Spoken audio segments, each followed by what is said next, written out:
In this important roundtable focused on expanding broadband access in rural communities, and in particular here in Frederick County. I'm your Congresswoman Nikki Budzinski. I am the member here for the 6th District, and I spent a lot of time really working on issues of online safety, dealing with kids, technology, but really closing the digital divide. It's been a personal passion of mine for almost 25 years because I think connectivity is what makes our lives better in terms of how it opens up opportunity.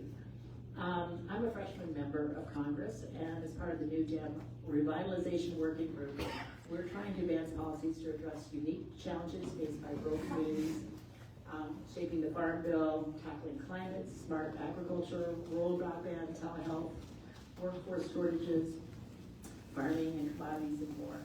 I'm really joined by this amazing woman to my left, Congresswoman Budzinski. She's from Illinois. She is kind of the co-head of the New Dems, but she here is showing her leadership and commitment to being here because she so cares about rural broadband. I also just want to say thank you to the Liberty Town Volunteer Fire Department for hosting us here today, and to all of those who are here from the Frederick community, and for welcoming us into this space. So I also have to just want to briefly lift up my outstanding panelists who bring both deep experience and commitment to this crucial work. Ronnie Hammond, Maryland State Broadband Director, who has been at the forefront of coordinating the state's efforts to connect underserved and unserved areas. Jeff Chamberlain, Manager of Broadband and Enterprise Projects for Frederick County. Thank you for your leadership and partnership here on the grounds for families and businesses. Ronnie Hammond, Director of the Rural Broadband Association, who continues to champion small community-based providers. And Andy Burke, a personal friend, Administrator of the Rural Utilities Service. He was a former mayor of Chattanooga and helped do a really pivotal visionary project over 10 years ago. And he's had a long-standing dedication to public service and digital equity. And Virginia gives an NTCA Rural Broadband, and she also is a real expert. And of course, to the Congresswoman here, whose tireless work in Congress has helped expand affordability of programs. I really appreciate you coming out here. So I served as the Deputy Assistant Secretary of NTCA, and now as chair of this task force. I've seen firsthand the transformative power of broadband and the urgent need to deliver it across this country. I'm a farmer's daughter from rural Idaho, but from Idaho to the farms of Maryland and Western Maryland that I'm now privileged to represent, I think that broadband is no longer a luxury. I have to say it's a necessity.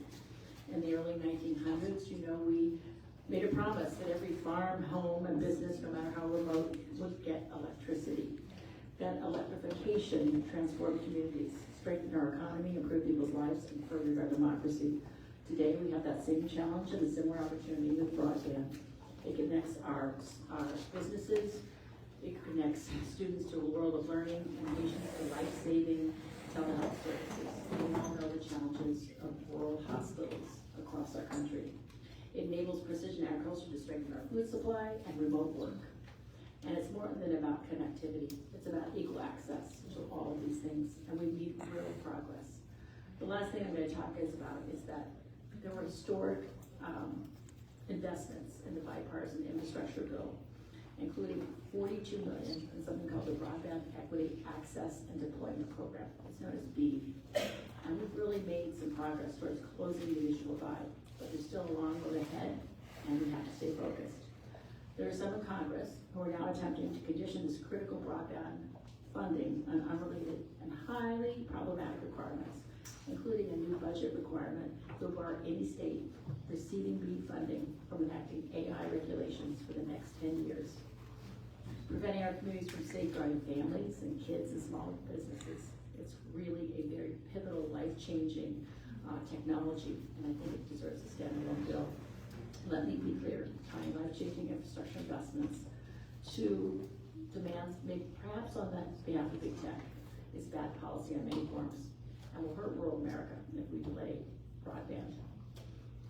I think I did send a letter urging the Senate leadership to reconsider this effort and the work of Connecting America, because I don't think it should be partisan. It should be partisan, because connectivity is about deepening economic opportunity and fairness. And it's about realizing the talent potential in every zip code in America. So in closing, I'm just to say, let's keep our eyes on what really matters, expanding broadband access and making good in our investment in the American people, and commit ourselves to the vision that no one is left behind simply because of where they live. With that, I'm going to turn it over to my friend and longtime colleague, Andy Burke.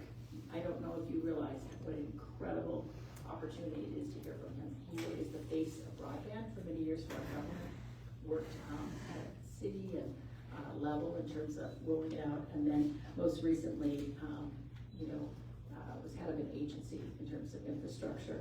So with that, I'm going to turn it over to Andy. Thank you. Thank you, Congresswoman. And let me just start by saying that as somebody who got a chance to work with her for quite a while, I witnessed her commitment firsthand to these projects, to this overall goal of getting it not just in this district, but around the country. The Congresswoman was a forceful voice back then, before she was a member of Congress, and I know her passion for this work. And I know she was talking just a minute ago about AI. One of the many things that she knows much more about than I do is about how to protect kids from these technological advances and some of the things that you're seeing on the policy side. I got a chance to learn a little bit from her, not nearly as much as she knows, but I want to thank her for her leadership. And with my daughter, who's here with me today, when she was looking up stuff, I asked her to come with me. She just graduated from college. I convinced her to spend a little bit of her precious summer. It's a little easier to do when it's 100 degrees outside to say, come up and do this with me today. But that was one of the things that she really looked at and said, okay, well, I understand, I want to be here with you. This is a really important topic, and I'm going to turn over for just a minute to Congresswoman Budzinski to help us get started.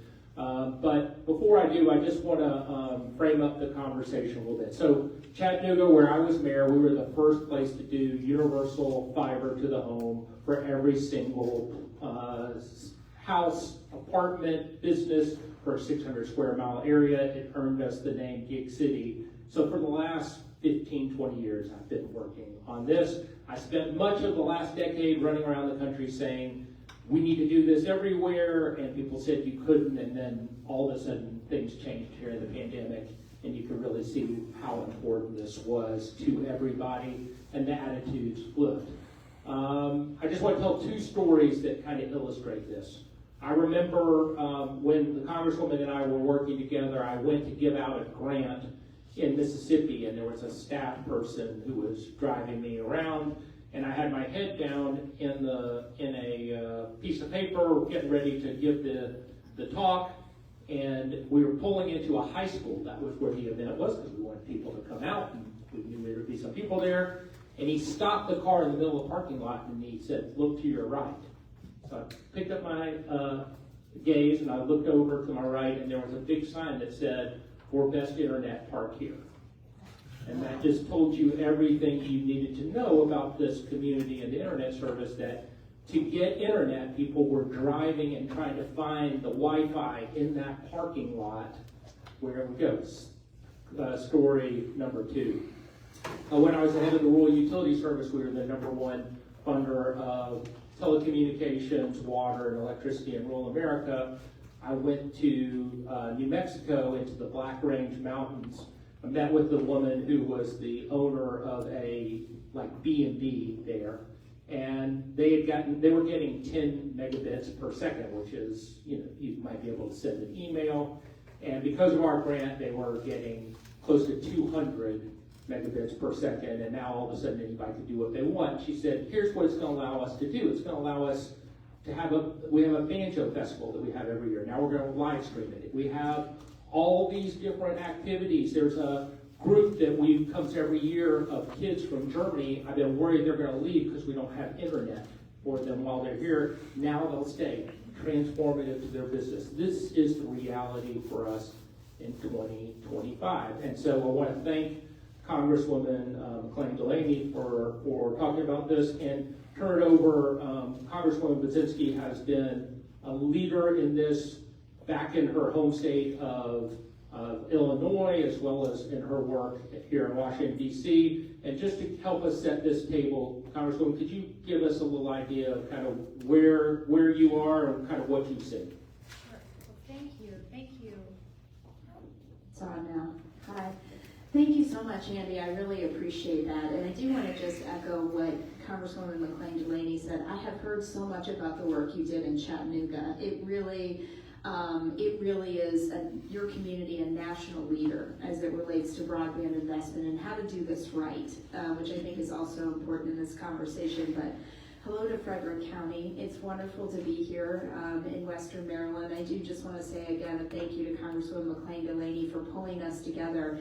She referenced this, but I just want to mention she and I are both a part of a coalition, the New Democratic Coalition, which we're kind of the center-left folks, the kind of common sense, let's get things done for people, members in our caucus. And we're taking a lot of these policy discussions, and this being on broadband today, but on the road and getting out of the Washington bubble to hear from folks in the communities about some of the issues that matter most. And I share this passion with April on the importance of high-speed internet access.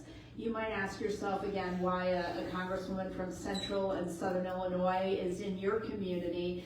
It's really because this issue connects to us as well. The same challenges that you're facing here in Frederick County and getting high-speed internet access is something we've been dealing with throughout the state of Illinois and in my very rural district. I serve with April on the House Agriculture Committee, and we talk a lot about broadband. The Farm Bill, which is something that we've both been working hard to get done, we have opportunities in the Farm Bill to actually further invest in connectivity and high-speed internet access. That's going to benefit my district, and it's going to benefit, I know, April's district as well. It struck me, though, when I worked in Illinois for our governor, I got to chair the Broadband Advisory Council. We made a historic investment in Illinois, about $500 million over the course of 5 years in high-speed internet access. And some of the biggest challenges were things like, I was talking to April about this last-mile connectivity for our rural communities. Speed is also a huge issue in Illinois, because what we saw during COVID is that for our rural communities where we really struggle to get the healthcare specialists, maybe it's a behavioral health specialist in our community, telehealth medicine is changing rural healthcare and opens up a lot of opportunities for us to get that specialty care in our rural communities in central Illinois, and I'm sure very much the same here in Frederick County. But if you don't have the speed, you don't get the access to the telehealth medicine. And I was really struck, I will say, in my first term in Congress, the American Rescue Plan dollars, so many of my communities were using those dollars to up their speed and connectivity. That was probably the #1 use of those federal dollars, was on broadband access. So I'm here to learn about kind of the challenges that you're facing, and my suspicion is that they are very similar to the challenges and opportunities, I will say, for the rural communities that I represent in Illinois. So just really honored to be here with this great panelist and group of panelists, and thank you again to April, and it's so great to meet you, Andy, and hear more about Chattanooga and learn from what you all did there too. So thank you for having me. Thank you, Congresswoman. So let's bring this here for just a minute. Let's bring this closer to home. And what I want to do is start with you, Ronnie, and I'm going to pass the mic to you, and then maybe we can go down to the end of the table and consider these are 2 questions, but if you can combine them. Tell a little bit about the role that your particular organization plays and how you kind of got here. And then, one of the things that's really difficult, I learned this certainly from being in the federal government for the last few years, no longer in the federal government, just to be clear. But when I was in there, these projects are tough, like infrastructure projects in general are tough. So what makes it particularly difficult to do these rural types of projects? And if you can even compare it to maybe a more suburban or urban type of environment. So if we can go down and maybe start with you, Ronnie, tell us a little bit about yourself and the organization. Sure. Ronnie Hammond, I'm the director for the Maryland State Broadband Office. I've been with the state since 2015. I'm with what used to be the Office of Rural Broadband in 2019 and then reestablished in 2021. I've been director for about 18 months now. And our office is primarily at the forefront of closing out our unserved and underserved locations in the state of Maryland. And we do that through funding, primarily federal funding. Before it was the American Rescue Plan Act, both CPF and state fiscal recovery funds. And now we have BEAD funding forthcoming. The state of Maryland, we have about 13,000 unserved locations, about 9,000 underserved, and we're still closing those out with the remaining ARPA funding. But our BEAD funding will get us to 100% completion, 100% connected in the state of Maryland. So that's what my office is initiating and implementing. We're working with our partners, which are the ISPs, our local governments, as well as our federal partners to establish programs to get us at 100% connected. And so that's a little bit about what I do in my office. Primarily through grant funding. We don't do any loans. It's all through grants, both with our partners in the jurisdictions as well as the ISPs. And did you want me to go through the second question, or do you finish? Yeah, let's go on and go through the second question. Right? Sure, and Jeff will be able to explain a little bit more about what's happening here in Frederick County. But some of the difficulties that we're seeing in our rural communities, and the difference between our urbanized communities is blatant. Our biggest enemy is distance, right? It can cost more to travel that distance, right? So in an urban area where 1 mile we can hit 100 homes with fiber, we'll be lucky to get 10 homes in that same mile when we're talking about our rural communities. And so when we're laying fiber, it's that cost for them that's affecting that distance. And so what are some alternatives, some alternative approaches to meeting those homes? And maybe that's fixed wireless solutions. And we have multiple examples of how those fixed wireless solutions can be beneficial in areas in our rural communities. We can talk about that later. But it's really thinking outside the box. How do we get 100% of our homes connected?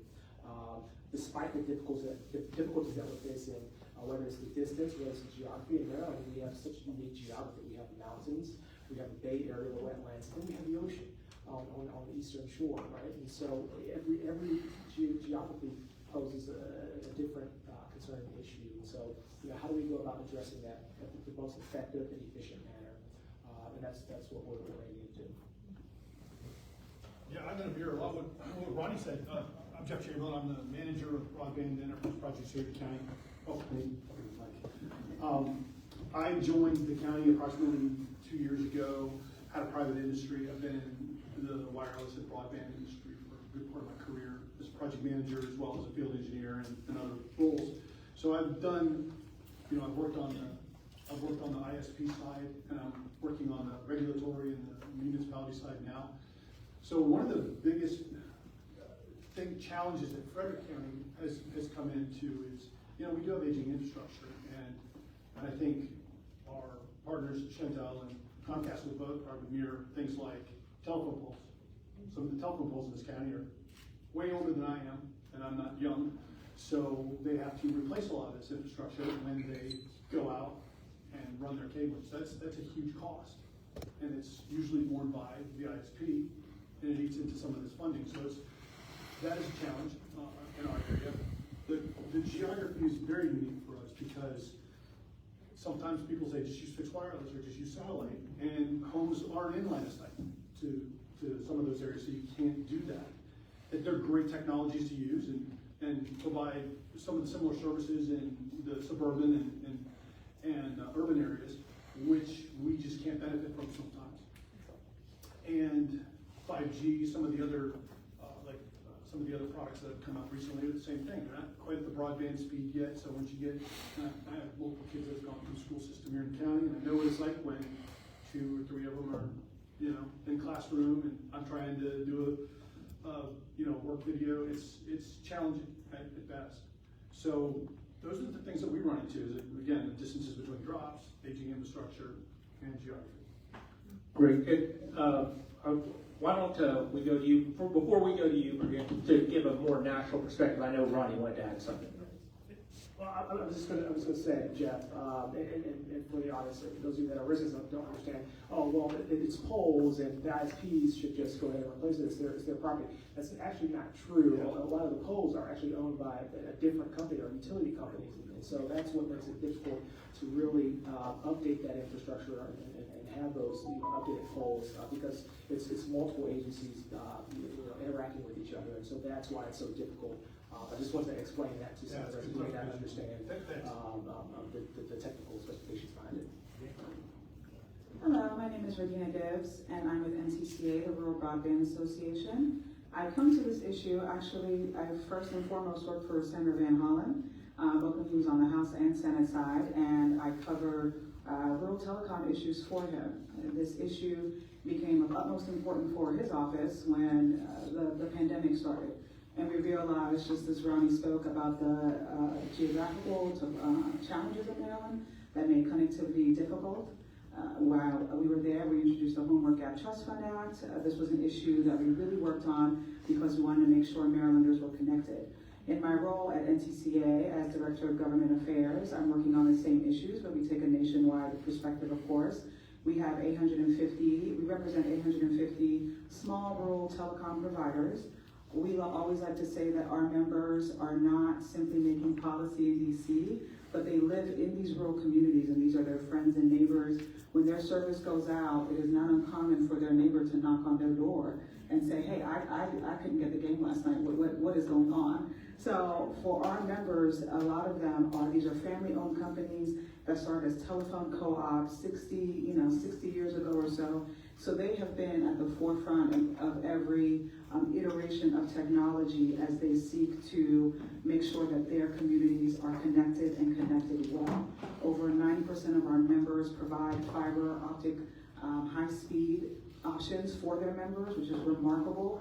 I was just in Kentucky a couple weeks ago, and I was looking at the Kentucky Rural Broadband Plan that NTIA released, or the state released actually, and they were doing a survey of the state, and they said that for most in rural Kentucky, they do not have access to high-speed broadband internet, but in eastern Kentucky, of all places, they have as good as or better access to high-speed fiber optic internet as those in the urban communities. And I took a look at the map, and those were NTCA members in the mountains of Kentucky, close to West Virginia, serving their communities.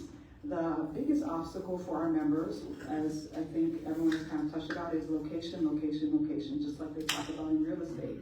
We have small towns, we have large terrain that needs to be covered, and and it can be very, very expensive. For example, in South Dakota, to install for a fiber install in an urban area, it is approximately $25 a mile.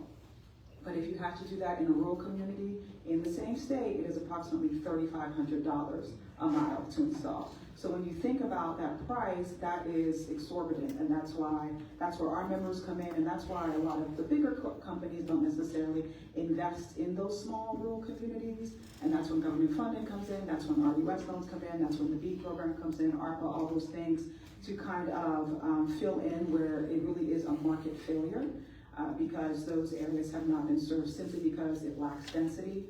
For our members as well, there's an issue with the labor pool, finding qualified workers who will go out there and live there, which also leads to issues with actual housing and childcare. So it's not just we just need to put fiber in these places and get it there. It's a lot of other issues. We deal with material availability. Particularly when the BEAD program came out, and initially the BEAD program prioritized fiber optic technology, actually getting that much fiber. There's a lot of competition between providers to actually get the material to do these installs. We're talking about the physical limitations of terrain. We talked about how Maryland has, this is what I learned when we were in Senator Van Hollen's office, we've got the mountains, we've got the eastern shore, we've got all these things. And that's the case in many parts of rural America. Eastern Kentucky is very rocky. So doing underground fiber optic installation there, it can be quite challenging. You also have states where there's extreme weather. So you can only really build, we have members in the Midwest where you have harsh winters. So that means you have a finite period of time, a limited period, where you can actually go out and do these fiber installs. So again, there are a lot of challenges in rural America. Our members have risen to those challenges, but it's really making sure that it's a whole of government, whole society approach to make sure that these rural communities get the same service that we in terms of those in suburban or urban communities have. So keep the microphone for just a minute, because the next place that I want to go with this is, one of the problems with this topic is, like everything that involves the federal government, there's an alphabet soup. When people are talking about ISPs, we're talking about internet service providers. They're the people who actually get you your service to your house. There's all kinds of other RUS, which is the agency that I used to helm, which is the one that gives out many loans and often grants to help people build out, to help these internet service providers build out. But then there's also these different types of entities, different types of internet service providers. There's different technologies. Ronnie mentioned fixed wireless. Chattanooga, where I was the mayor, we had an electric utility, and it was owned by the city. And that was the entity that built out the fiber system to every single home and business. So it was actually owned by the people of Chattanooga. That was our provider, but not every type of community has that type of service. And so maybe let's start with you again, or if the Congresswoman wants to give examples from Illinois, anything. What different kinds of entities and solutions have you seen that work? If that's public-private, purely private, local, just be interested to hear what people have seen that works.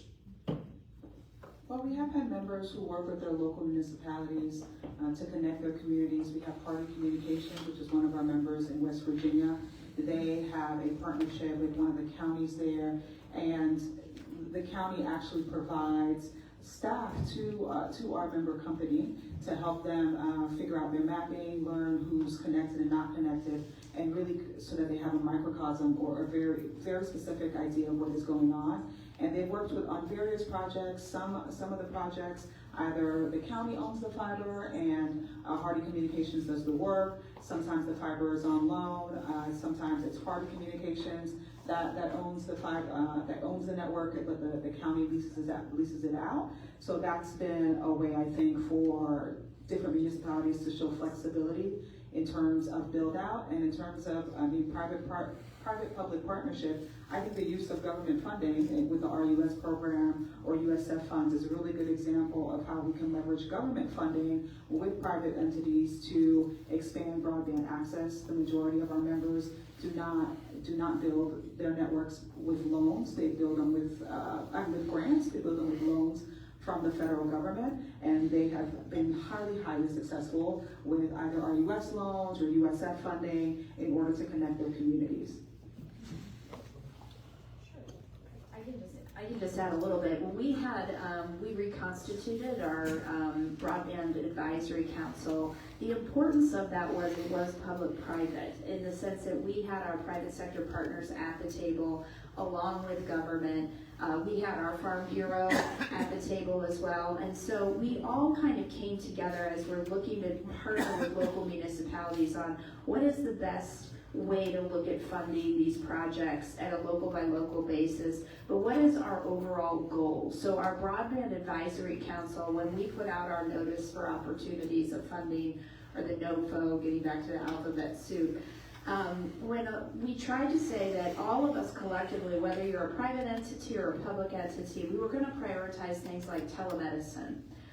If you were looking for a grant dollar because you wanted to increase your speed so your community was going to be able to access telemedicine. This was before COVID, by the way, where telemedicine obviously really took off during COVID. Or we said last mile. In our rural communities, it's always the most expensive and costly mile that we found in Illinois. And so trying to kind of prioritize the public-private partnerships and prioritize all of us coming together to say this is a priority for our state. So it was kind of, I think, coming together to kind of come up with a rubric of what are we looking toward moving our state toward, ensuring everyone has a base amount of speed and connectivity. We're moving toward that. We also want to make sure as a part of that speed telemedicine, just using an example, we talked a lot about economic development is also critical, but you have to have that speed in order to really help small businesses.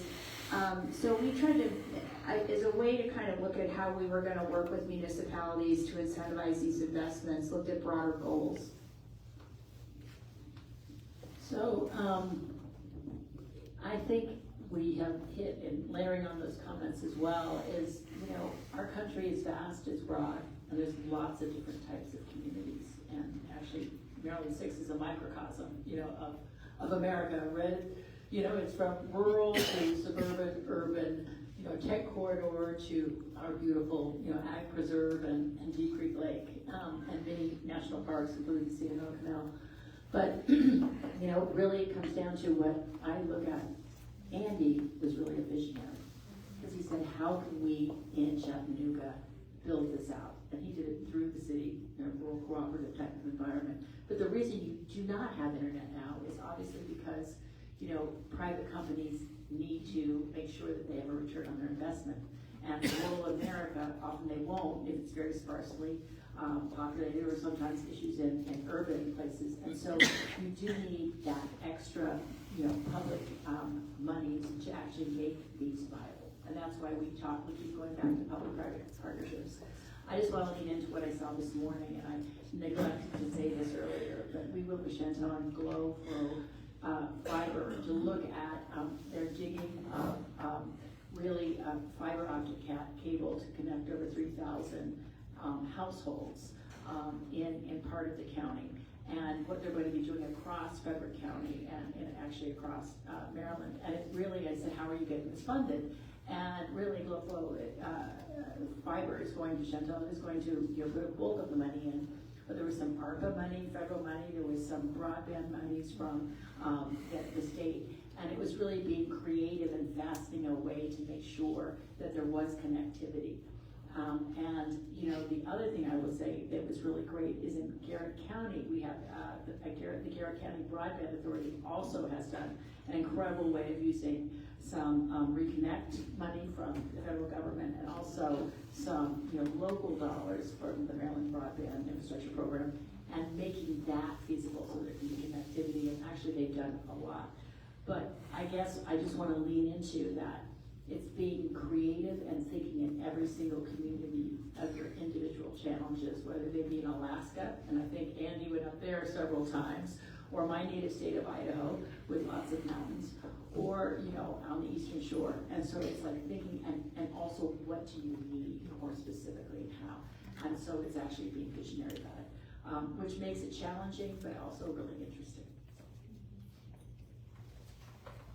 Yeah, so I did go to Alaska. I'm from Tennessee. I'd never been to Alaska. I'd never been to South Dakota. One thing I learned going to these, we have a very diverse country with lots of different geographies. I went to South Dakota in the Badlands. I was like, I can't believe this is on planet Earth. It just looked like a whole different place. When you're from green eastern Tennessee, that looked like a whole different place to me. I'd never been there.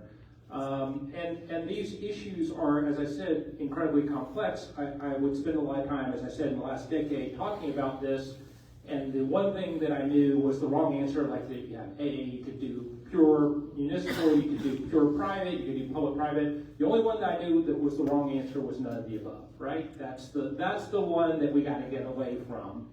And one of the real things that impacts that is your ability to do the work that brings these projects to your home. And that means people are out there, they are laying fiber, they're working on poles. That involves humans who we need to hire and train and ensure that they can do this. And so particularly, let's start with you, Jeff, and maybe Ronnie, because I know that you studied this on the state level and maybe the more local level, but talk a little bit about the workforce. Maybe Congresswoman could talk a little bit about this too. But let's start with you, Jeff, about where are we in making sure that we have the people who can do this work? Because as somebody who grew up reading about the New Deal and everything else, we also know it's a great way to get people employed and make sure that they are earning a living wage.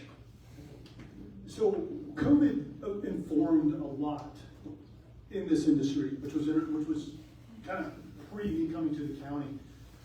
But one of the lessons the county learned was expanding the availability of Wi-Fi to its citizens just in its own buildings. That's just a tiny lesson that we learned. For instance, we could extend the Wi-Fi power a little bit in libraries. So early on, during the pandemic, students could come and sit in the parking lot and get access to Wi-Fi to do homework. It's not a perfect solution, but it started explaining to us how important and how impactful broadband is just with that small microcosm. So as employment started expanding and, you know, working from home and these type of conditions made it positive for the workforce, the higher availability that broadband was through our partner ISPs like Chantel and Comcast made it really good for this county because we had a trained and available workforce.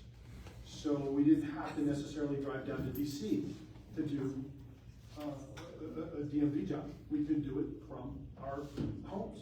And we expanded that capability throughout the county, and we're not classified as rural per se, but we are one of the counties that is rural, and we have a higher penetration of broadband instances in the county than a lot of the others in our similar situations. So we're a lot further along because of the things that we learned during COVID and the things that we did, applying for the grants, getting this federal funds and state funds to expand. And that really did help our workforce have opportunity, both inside the county and outside the county, which was a good way to expand it. So, when you think about the Maryland Office of Broadband, Statewide Broadband, we're really a funding agency, right? And so we provide funding to our partners. Workforce, it's really a pinch point. You need the workforce to get the job done. Broadband has its complexities, right? We need trained individuals, certified fiber tech individuals, network engineers, tower climbers, and when we're talking about our rural communities, you know, we don't have you know, it's not a sports team. We don't have a bench lineup just ready to come in because, you know, our current, you know, starting force is out and about, right? And so what we're doing, we're partnering with our Department of Labor. We're partnering with our community colleges and universities to establish workforce development programs. Now, we call workforce development non-deployment use of funding. We're seeing through our ARPA that workforce has slowly, it's actually significantly been dwindling. We just don't have those individuals. So when it comes to BEAD, we're going to see that exacerbate with times 10. And so, you know, Maryland established a plan to use non-deployment funding for workforce development with our community colleges and our universities to help out our partners, both in our jurisdictions as well as our ISPs with that workforce. We know that there is when we think about broadband, it's not just about internet access, it's beyond that, right? It's about opportunity, it's about equity. I know that's a scary word these days, and it's about the future of our communities. And so part of that is bringing economic value back into these communities. So we can do that through labor, and that's that workforce development and training and hiring our local work staff. Now, in our plan, we had our initial proposals. We had labor and workforce mentioned in our plan where local workforce was a requirement in our BEAD plan. Now, we've seen changes with that through restructuring policy when it comes to BEAD, but Maryland is really at the forefront of enforcing local labor hire with our ISPs, and we always have been.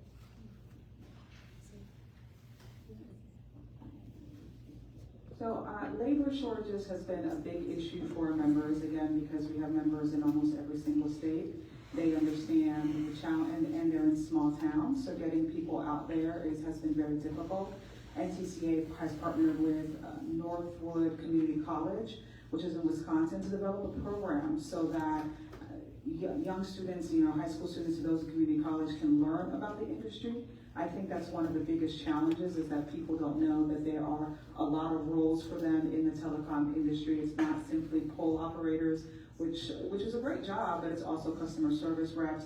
We have a lot of members who are now leading their companies, and they started, I had a great conversation with someone who now she is the CEO of her company, and she started answering telephones when she was 17 years old at the company, and she moved up, and now she's running the whole thing. So a lot of what we try to do is educate, and this education needs to start at the middle school and high school levels, so that students know that this is a viable option for them. The average wage for someone in the telecom industry is over $70,000 a year. These are good paying jobs, and we just need to get the information out there.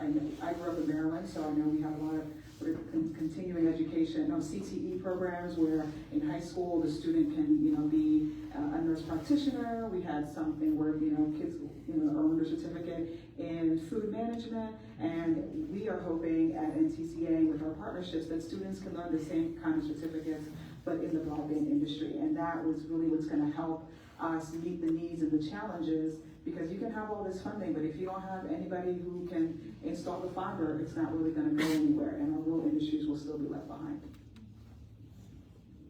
I would just say something similar. Maryland 6 to Illinois 13 is exactly this issue. I mean, broadband deployment is a huge opportunity for labor employment. I represent a district that is almost 70% non-college educated.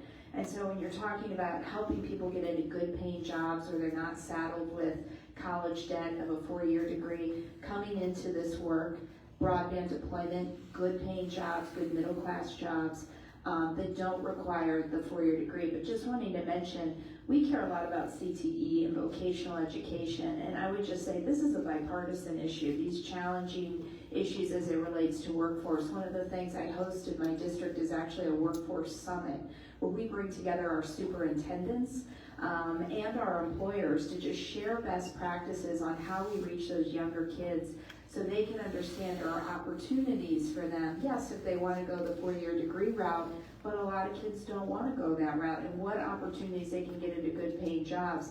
That's where broadband, I think, is really exciting as far as an opportunity. And I'm just going to briefly say, because I would just echo all of the above, I think it's really about, of course, leading into apprenticeships in our community colleges. And I will commend Frederick County and the high schools here and how they've linked into CTE certificate programs and really making it available starting the junior, senior year of high school, being able to look towards those, and they are better paying jobs. I'll also say that, a lot of communities and counties have looked, and Jessica's been visionary here, about figuring out, maybe tax incentives or ways that you can bring, labor in and that they want to stay in Frederick County and Western Maryland, Washington County, what have you, but throughout Western Maryland. And cannot underestimate how important it is to have open communication at the state and local level. Governor Moore has been very, very dedicated to making sure that on a statewide basis that there are a lot of these types of programs, but how you communicate across your state is really important in terms of the diverse stakeholders that are involved. I did want to flag one piece of legislation that NTCA has supported, and it's the Tomorrow's Workforce Act, which was introduced by Congressman Rob Whitman of Virginia, and on the House side, Republican, and Senator Amy Klobuchar, Democrat, in the Senate side, and it has been included in the one big beautiful bill.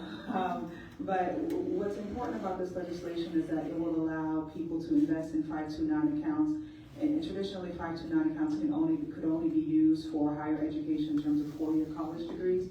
But this would allow parents to save and for higher education for their child, but also use that funding for vocational education as well. So right now that's precluded, but with this legislation, if someone wants to go to community college and learn, how to install fiber and how to be on a pole, that they could use that funding for that, which I think would also accelerate broadband deployment and high, well-paying jobs across the country.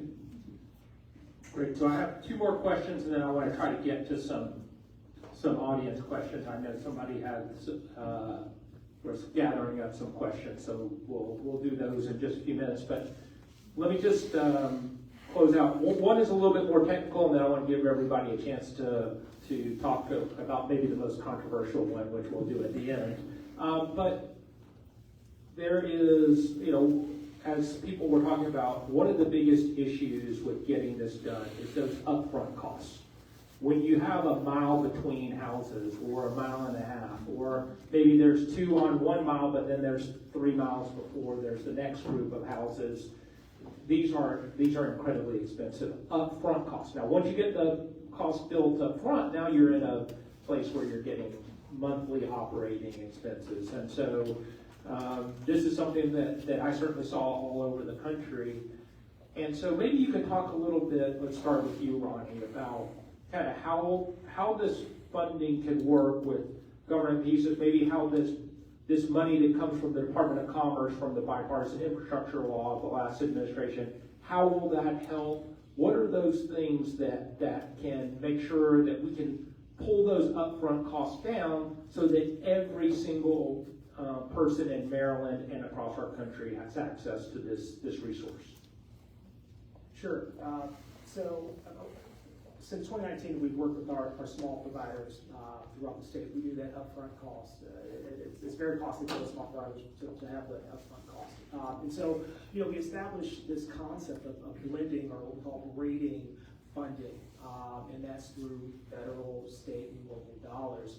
Additionally, there's also the private dollars with the ISPs. And so, through most of our programs, we've seen federal funding, state funding, local funding, as well as matches from our private partners to really provide that upfront cost, to provide the cost in total of the projects to be completed. And so we've established that since the beginning of our programs, knowing that we have quite a few small providers in the state of Maryland to assist them with those upfront costs. It's essential to have that blending and that braiding of funding. And one thing that I think is important and glad is that with the BEAD funding, they do allow to have matches from other federal pockets of money. And so I think that's going to be something that's going to be important both for our jurisdictions and the state in general to be able to have that match from some of our local jurisdictions and our ISPs.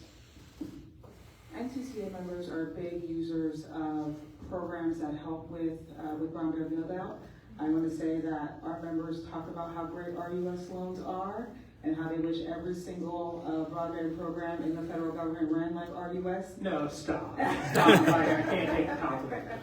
They love it so much. It has been, our members have greatly benefited from the rounds at RUS, the funding rounds, and RUS had great standards of 100 symmetrical, and it was, our members were able to apply and meet those standards, so we were all very excited about that. We were disappointed that, in the president's budget, they canceled out the RUS loan program, the telecommunications loan programs. Since, I think I have some numbers there, the default rates for the RUS loan programs are 0.08% to less than 0.5%, which means that people borrow that money and they pay it back. And since 2010, I think they have paid back $2.5 billion back to the federal government, and that is without interest. So our members really use these programs because it helps them leverage getting loans from other cooperative or mission-minded banks and funders who are happy that the federal government is playing a role in this kind of build-out. So again, that's been really great for our members. When we talk about BEAD and USF and the role of other federal dollars, if we think of BEAD, originally BEAD was supposed to help with initial deployment, and USF, which is the Universal Service Fund and the High Cost Program, is what our members use to maintain those networks. And we talked about how a lot of the poles or a lot of the infrastructure in the county is aging. It is very expensive to maintain these networks. So all government fundings to help our members do that has been greatly appreciated and highly utilized.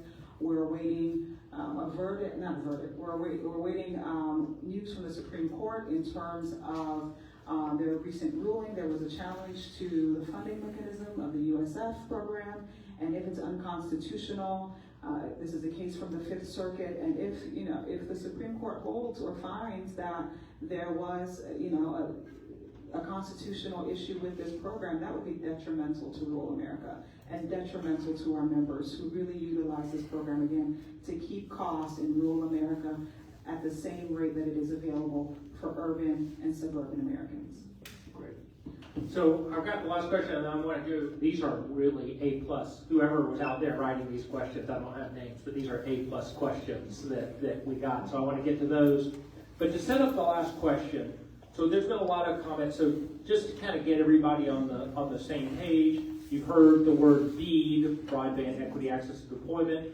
Congresswoman McLean Delaney was talking about the $42.5 billion with a B, that is sitting at Commerce, that came through the bipartisan infrastructure law in the last administration.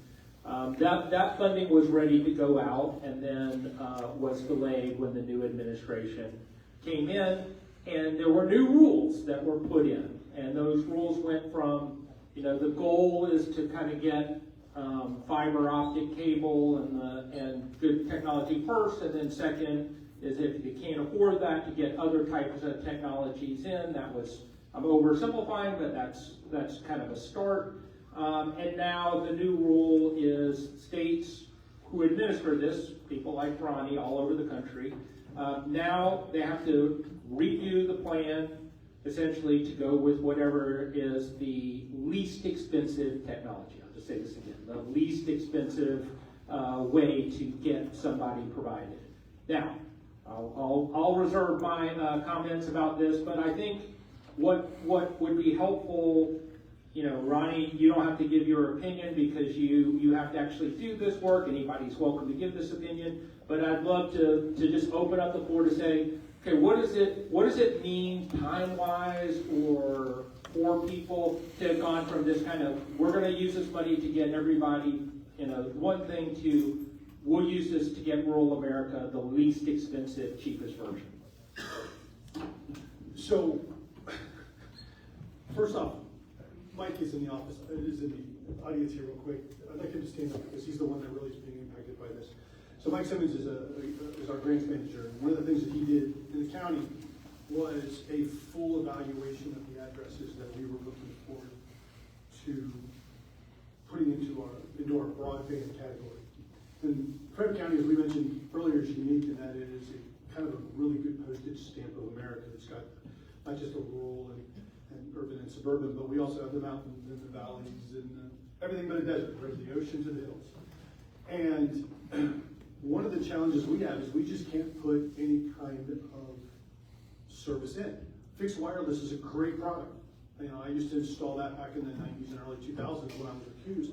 And it works great in so many places where copper and other infrastructure doesn't exist. But in this county, it's harder to, if you go down the Sugarloaf Mountain area, for instance, you just can't use it. Satellite is kind of the same thing in a lot of areas. So for us, it's going to be a challenge to identify addresses that can fall under these alternative, connection points to the getting actual fiber. So, on one hand, it's a little disappointing, but we're grateful to the federal and state government that's providing us the funding to bring in this type of service to the county. But at the same time, it's not necessarily the same type of technology and stuff that we expected early on when the funding became available. So that's sort of my general consensus on it. Sure. And so, Maryland, we were ready. We were one of the states that were ready to put out applications and run our intake from our applicants across the state. Not only did they restructure the entire program, they gave us 90 days to complete the entire program. Our programs, infrastructure programs, at least 9 to 12 months is what we take to make sure we're doing it in an efficient and effective manner. We're given 90 days to identify every location, how we're going to get there, right? And there was really 5 key changes, and I actually emailed our administration to give them a heads up. There was the shift to tech neutrality. Our plans were, we had a pretty tech neutral initial proposal. We knew that we were going to have to get to some locations using LEO, low Earth orbit satellites. We knew we were going to have to use fixed wireless, but we also knew we were going to have fiber solutions. Now, we have this low cost preference, which isn't necessarily effective, but how are we looking at low cost in the short term or the long term? Because for some of these cases, the long term investment, the math is not mathing, as we would say, right? And in the short term, it looks good, but in the long term, it's going to cost more. And I think the issue is sustainability. How are we going to sustain that? And so we have to look 5 years out, right? We don't look at the moment now. Let's look at 5 years from now. What are we looking at in numbers when we're looking at sustainability. And so, it's a bittersweet moment because there are parts where, let's streamline it. Sure, we would love to streamline certain aspects of it, but let's not streamline it by cost. I don't think that's effective for any state in the long term. But again, our state has already taken a tech neutral approach. We knew that, again, there's going to be ubiquitous approaches of technology that's going to meet the needs, but we want to dictate that to the communities and the jurisdictions and not be the dictator of that. So I could go on for an hour on this one. I happen to be the number 2 of the agency, NTCA, that actually put out the initial notice of funding opportunity for the $42.5 billion, and it was one of our 5 divisions. The legislation that initially authorized BEAD funding did have written into legislation a preference for fiber. And the reason why fiber is because it is scalable, it was more weather, climate resistant, it was fast, and in the long run, it was seen that it would be, would weather the test of time and scale with the technology, and would be better for our country in terms of competitiveness, U.S. competitiveness, our national security, and driving investment. Of course, satellite or wireless options were hard to reach locations were incorporated. I think the hard part is and I would say, not in the partisan view, but a lot of the policies that have been coming out the last 200 days have been penny bullish and pound bullish. Whether it's investments in research, whether it's canceling our FARA classes, but also in terms of this investment, it's really about what is going to truly service the community in the long run, and that although there is, some satellite interests in the administration that are pushing for rapid deployment, this rapid deployment in the long run will be more expensive, I fear, and will not be able to adequately service a lot of what we need to do. So I am, would like to push back a little bit on that as well.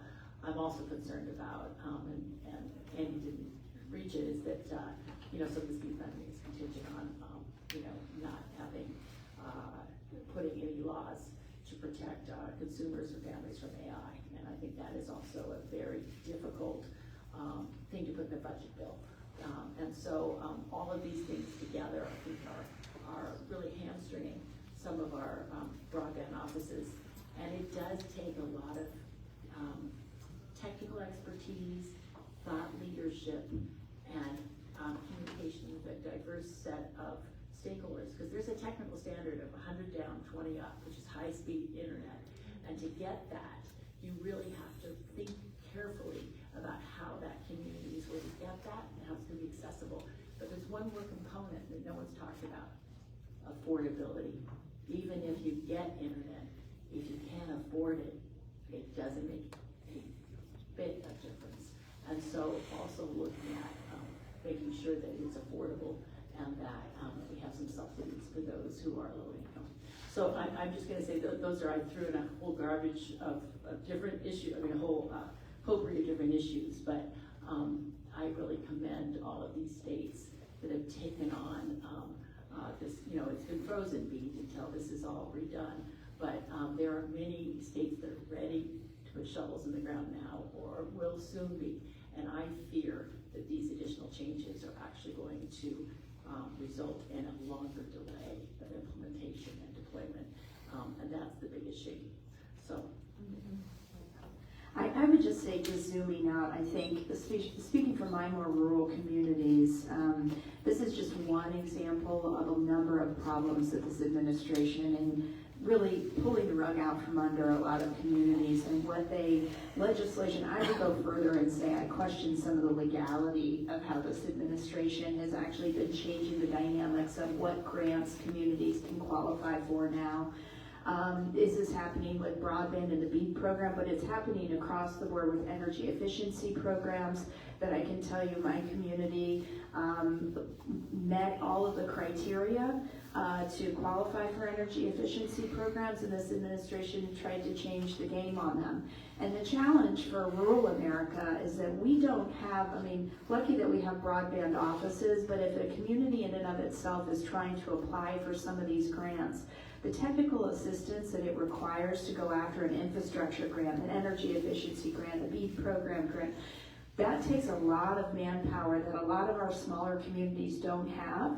And so when the administration changes course on us midstream, to say the least, it really is pulling the rug out from under a community that has been banking on these investments. And so I just want to echo, you're not alone in that, and it is incredibly frustrating. And I think some of this, and maybe not with the BEAD program, but some of these challenges with the infrastructure law that this administration is trying to change the dynamics around are being challenged in court. There is litigation around that. But in the meantime, it slows up the process for investment. And what we are seeing is that costs are going up for a number of different reasons right now. And so any delay is going to increase cost, increase uncertainty for our smaller communities in particular, and it's very damaging. So I just want to share that. So when Secretary Lutnick testified recently on the Hill, he emphasized that he wanted to make sure that Americans got the benefit of the bargain when talking about the BEAD program. And NTCA CEO Shirley Bloomfield has said that while the benefit of the bargain is great, we want to make sure that rural America doesn't get the short end of the stick. And the BEAD program was created to really right the wrongs of previous administrations and previous programs that thought that rural Americans didn't really deserve the same type of service found in urban and suburban America. That at one point it was like 4 megabits per second, which is good enough for rural America, that they didn't need all of that. And then COVID happened and we realized rural Americans do need it, especially when we talk about the closure of rural hospitals, telemedicine, students accessing the internet online. The BEAD program was supposed to help close the gap in the most rural parts of our country. And yes, there was a fiber preference, but there was also, many states realized that, to use the funding as well as they could to extend the funding, that they had to have a mix of technologies to kind of close all the gaps, because even if you have fixed wireless, you still need a fiber backbone. For other telecommunications solutions, you need a fiber backbone. So many states, it's like states like Louisiana, whose funding had been approved and they were ready to put shovels in the ground, are now having to restructure their programs and open things up. So, we're hoping that the states, especially the states that have done all the work, and like Maryland, whose, final rounds were approved, that they can still take the lead on this. The NOFO talks about sustainability and scalability. Don't look at what's cheaper right now, but look at what is going to last the longest. Let's look 5, let's look 10 years out, and what is the best investment in rural America. It's like, when I was younger and I wanted to buy, like something cheap that was cute for like $5 a shirt, and my mom would say, why don't you put that polyester shirt down and just buy something that's cotton or something that's wool that's gonna last you a little bit longer. It might be more expensive up front, but you'll have something that'll last you 5 to 10 years. And Mom was right. And I think that is the view that we hope that the state broadband offices take in this new era of looking at this program. One of the other things I wanted to add is that the benefit of the BEAD programs or federal grant programs, state grant programs, at least from my perspective as a county employee, is that we're bringing in another partner that can cover areas that Comcast may or may not be able to, for instance. And in the Chantels that joined, we recently signed a franchise agreement with them to be the secondary provider in the county. It provides a little bit of positive competition and growth in the county. And it gives them the opportunity to come into an area that they may not want to 100% self-fund. So it may seem like an expensive implementation to do X number of houses with this amount of money, but in the long run, it brings them to the community, and it brings their own investment, and it brings county investment, and business investment, and it's just simply growth. So a lot of this is a little bit disruptive when we have a plan that's 2, 3, 5 years in a strategic vision, and then we have to kind of take a step back and make some adjustments for that. It's a bit of a challenge for some of those some of these municipalities that have to deal with.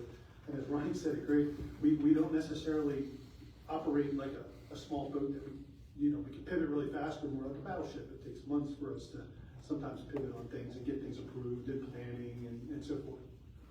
Great, so just to finish this off, and I'm going to let somebody from the audience have the last word, because I actually wrote a little comment about this in here, but I do think that the reason that Chattanooga did what we did was because nobody else was going to do it for us. We knew that a long time ago. Nobody was coming to Chattanooga to do high-speed internet there.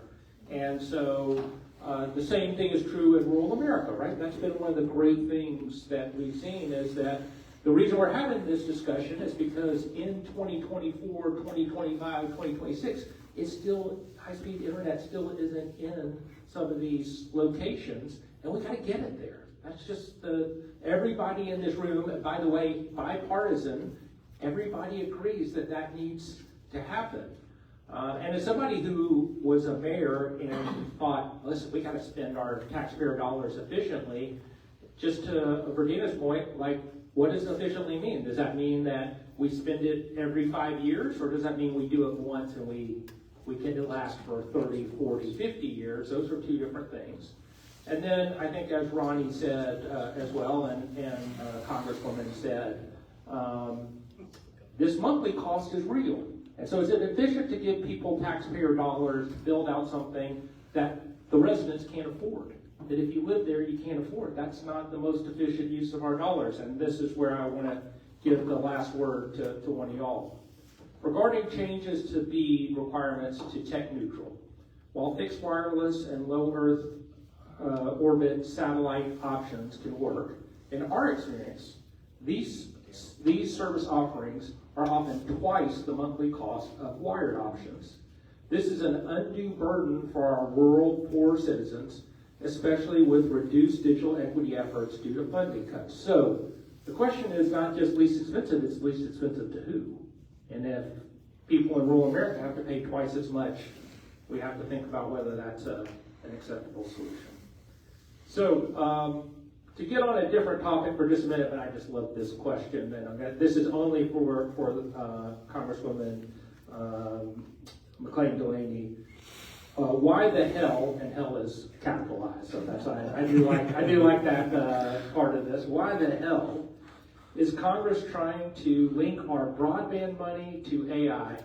You're for it. I could say a lot about that one too, but I have no idea other than I think it is a very poor policy position. I do think that there is probably a lot of big tech that is very immersed within the White House right now, and obviously we are in an AI race, global race, and it's very important that we get that we are able to be at the forefront of that for both our economic and our national security. But it is, I think, a really poor policy on multiple fronts. First, I think it's highly coercive to be able to have an administration tie a policy of AI, which is really going to be life-changing and transformative for the future of work, for how we communicate, for our privacy, for a multitude of reasons. And there was an incredible bipartisan task force, AI Caucus task force, that came together, Republicans and Democrats, that put a whole list of common sense ways to have bumpers and safeguards in AI. And we should use that common sense, bumpers and safeguards by both sides of the aisle to formulate a standalone bill. However, in the interim, states have started to take a few bumpers and safeguards into their own hands just to protect consumers from fraud, from deep fakes, from kids online. And I think it's really important that those stay in place till we come together at that point. But I think it's time because of reasons that there is some pressure from some of our technology companies. I do think it's also a terrible thing because what will happen is I think some of our larger, be it New York or California, will probably balk at not having an AI moratorium on their state legislation, and that means they will not take the BEAD funding, which means that they probably will have delays in financing and putting forth broadband to uncovered and underserved residents. So I think in a lot of ways it's going to undercut the ability for rural America to have that connectivity. And for those that do agree to not have this moratorium, I think it's just caving into a poor policy. But why is it being done? It's nonsensical, and it's being put in a budget package. And there's something called bird rule, which means that you're not supposed to put non-policy things,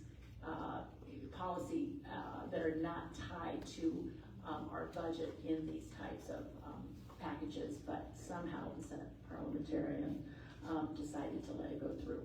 So we are, we'll see how we are all trying to talk with our colleagues across the aisle and in the administration to make sure that this does not go forward. So speaking of all these technical terms, we've been talking about served people, unserved people, underserved people. I'll turn it over to anybody to say, at least in the commerce world, you want to talk about what that means to be unserved, what does it mean to be underserved, and maybe for anybody who knows, like, what is a realistic view of what can you do when you have like 100 download speed and 100 upload speed that you can't necessarily do when you're unserved and you don't have that type of connection. So anybody want to take that first? Anybody? So we use it we use it more of an administrative term, but yes, there is a digital definition, if you will, as well. For us, we kind of stick with the unserved. The unserved is people that do not have access to any kind of internet, satellite, fixed wireless, broadband. And I once said in a public meeting, dial-up, which I don't think exists anymore, but I did say that. So we use that term unserved, and that's the goal for our county to go and serve them. Underserved tends to indicate less than what we used to say, less than the FCC definition, or that 110 combination. That tends to what we use as underserved. And then obviously served is they have access to at least a single broadband provider within the county, and you can have that's across the county. Like about 100 by 20 for the underserved. Yeah. By the federal standards. And I mean, the difference is, of course, unserved, you can't do anything involving internet, right? Underserved, maybe read an email, send an email, but you can't do significant things like maybe streaming, which is something that's been popular now, streaming TV, even telehealth appointments are difficult with our underserved communities if they're not getting 100 by 20. We just see a significant growth in our speeds when we're talking about virtual meetings or streaming videos or information constantly on the internet. So that's kind of the gist of what those definitions mean. Yeah, you could actually start having challenges with a single video stream in some of these underserved homes where, like one child might have to go to a classroom and, the second one, it breaks up and you can't do it. Yeah, I used to, I was in a town hall meeting in Missouri, and there was a mother of a family of 3 or 4, and she said she always knew when school got out because she would be at home working, and then all of a sudden her internet would stop working because her kids would come home and they would get on the internet, and she would drain all of her speed. And you just hear, again, I've spent a fair amount of time on this.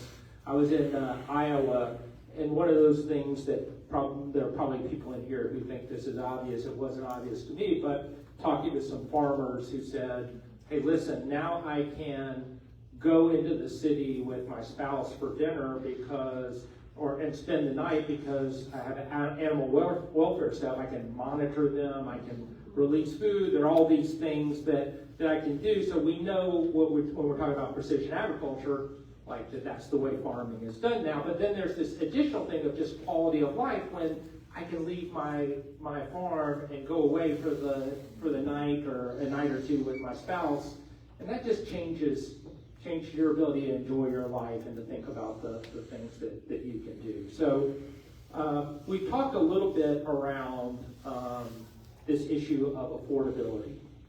And, it doesn't do any good to have something in your wall that you can connect to if you can't afford to turn it on, right? So there was something called the Affordable Connectivity Program, which allowed providers to get $30 and connect people who were having financial difficulties to have high-speed internet. So the next question I have is there any way that we can keep the Affordable Connectivity Program funded in the state of Maryland? And let's start with you, Congresswoman Budzinski. So glad you asked that question. I have a bill for that. It's actually a bipartisan bill. Congressman Mike Carey from Ohio and I from where I am, I have some communities that were 95% reliant on the Affordable Connectivity Program in order to afford internet access. This was one of the most successful programs during COVID that helped to address exactly what we're talking about, which is affordability with internet access. It expired in May of last year. We have been trying to work together to revamp and just reboot so that there's funding for this program. But as you can imagine, what April and I are challenged with in Washington is the funding is just not there. And there are some programs, and I'm someone who I believe we should be taking a hard look at our spending at the federal level for sure. But when we have programs, especially those that are serving our underserved rural communities that have been proven to be successful, like the Affordable Connectivity Program, I would hope that we could find some common sense ways to fund that. So we do have legislation to reboot that plan, but it just ultimately takes funding. In Maryland, and not to throw out another term, but this is one that's rarely used, is unconnected. The infrastructure's there, but that household or that individual is just not connected to the internet. Maybe it's affordability or that's access to devices or the skills necessary to use it. But Maryland was the only state to provide additional subsidy through my office. We added additional $15 on top of the ACP funding that was available. And once the ACP sunsetted, and so did our program at the same time. And right now we're currently looking at opportunities, whether that's through state legislation, where we can create a sustainability program for affordable internet service. And what does that look like for our state? So right now we're investigating and researching some ideas that maybe we can propose through our state legislation that will allow state dollars to utilize an affordability plan. We have over 300,000 households in Maryland participating in ACP, and that was only a fraction of the households that could really use that service. And so, what we're doing is looking at state legislation that we can really use state dollars and apply as a result of federal funding to increase sustainability affordability programs. Okay, so we have one last question, and then maybe I'll ask our members of Congress to sum it up for us, or at least send us home with a good thought. And that is, and I might rephrase this a little bit, but this is the question: do you have any way to ensure companies will use the broadband funding to connect areas where there's not enough residents to make it profitable? So I think there's maybe two components. I'll let you answer which ones you want. One is kind of accountability. How do we know they're actually going to do this thing that they're going to do? And then, can we make sure that when this money goes out there, it goes to places where otherwise it would not be profitable? So I'll let maybe, Virginia, you want to start with that, or? Oh yeah, I think that was one of the things with the BEAD program in terms of the application processes that NTIA had put in, try to vet as many of these plans as possible to ensure that they were really going to the most rural communities and unserved communities and underserved. So they had, they had categories, and companies had to be able to meet those categories. Of course, the FCC, they had to work with the national broadband mapping to identify areas that could be served and unserved. So with this new NOFO, it is concerning that there can be some challenges to some of the broadband maps, and that could be positive or negative, because there were some places where state broadband offices said that we're already served, and our members, again, live in those communities, so they know that those areas are not served properly. And, we just want to make sure, I think, and this is going to be the job of those at Commerce, those at NTIA, to make sure that as they prioritize the benefit of the bargain, that they're not giving funding to companies who claim that they can do this for, instead of $5, they can do it for $2.50, and they're not actually completing the projects. And we've seen that happen with other broadband rollout projects, specifically the RDOF program, which was an FCC program that was kind of like a lowest bidder one, and a lot of companies sprung up in the middle of the night, said that they could provide these services, and in actuality they couldn't, and these rural communities are still unserved, and they don't have the services that they deserve. So again, this is something I think we will be urging state broadband offices to look at, to ensure that these companies are not fly-by-night companies just trying to get taxpayer dollars and make a quick buck, but they are really committed to serving and providing services to these communities. So, Ms. Gibbs that's very appropriate in that the pre-identification of the homes and locations that we're going to go in and build is very important. But we use two documents as well to help provide oversight here in the county. Both of them are available on our Rural Broadband page. The first one is just a generic franchise, well, it's not generic, it's actually specific to the provider. We have a franchise agreement. Franchise agreements we have currently with Chantel, we have with Comcast, and they designate how and where they will cover. So in the case of Comcast, if there's a driveway that's a certain number of distance from the road, they're required to cover that. Chantel, on the other hand, they're required to cover a certain percentage of the county. Secondarily to that, for the grant specific, to make sure that they're covering the areas, we have grant agreements. We form them with the state so that we're sort of the responsible monitoring of the use of the money. We don't get the money, it goes to the ISP, to the internet service provider, but we are monitoring how and where they're spending it. So we report back to the state. So that grant agreement outlines what we're supposed to do, what they're supposed to do. So it's very, very clear on how this funding is managed and spent properly so that we protect taxpayer money at the end of the day. So those two documents help us do that, and that's how, from a municipality standpoint, we look at it. Great. More specifically, we also require maps as well as speed tests for locations. So that actually verifies that at that location there were certain speeds. And if it's not, standard speed, then, we don't allow for that funding to pass through to that entity until those speeds are met.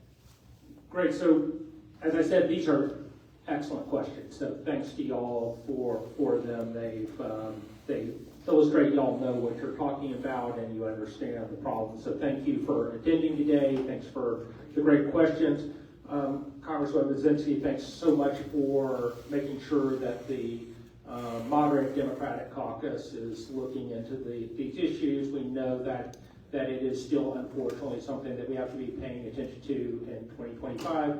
And Congressman McClain-Delaney, you put this all together, made sure that we had a forum to talk about it, are calling incredible attention to this issue. And so I just want to say thanks so much for hosting us and putting this all together, and I'll turn this over to you. First of all, I have to say thank you, Andy. And it is a treat and privilege to have him. I don't think you know quite what a legend he is in the area of closing that digital divide. I think if you and Larry Irving is right out there. But I also thank you to all the panelists here. And as you can tell, I can just say, I've been passionate about this issue for a long time. Growing up in Idaho and living in a rural community, growing up in a rural community, I know what it means and how important it is to reinvest in rural America. The last thing I can say is this is a smaller convening, but we are streaming online, and this is also going to be, I assume, shared and recorded as well, so that it will be shared on and really make a difference, I think, on the dialogue across the country as we go forth. And the last thing I'll say is, I'm here not as a Democrat, I'm here as the elected member of Congress of the 6th District, and I represent Republican, Democrat, Independent, every single person in my district. And this is a bipartisan issue. This is really about us coming together to further opportunity for everyone, and same way across the country. And I really believe in driving our U.S. competitiveness and also our national security, particularly at times like this. And I think that connectivity and understanding how our tech policies come together are really, really important, and how we are preparing our kids, preparing our health and well-being, helping our emergency public services. And we are in a fire station. These are really important issues for everyone. And so I just thank you all for showing up, and please be an ambassador on these issues of how important it is to everyone you talk with, and know that we are collectively, everyone at this table. It's a technical, very difficult to implement this. It's so, having been the weeds, there's just a lot of different stakeholders, and we cannot gloss over how hard it is, but we're going to do it, and we're going to make sure you're all connected. And I just, I have to say also thank you to my team, Sunny and the whole team. Thank you so much. You guys rock. So really appreciate it. And I'll give it to, and our amazing, I have to say, Nikki is just an incredibly dedicated person for rural America. So I'll let you close it out. Thank you. Well, I'll just be very short and say thank you so much, April, for all of your leadership on this issue. It's been fantastic to be a part of this panel. I learned a lot. Thank you for welcoming me to the 6th District of Maryland, and I look forward to continuing to work with you on these issues. So thank you.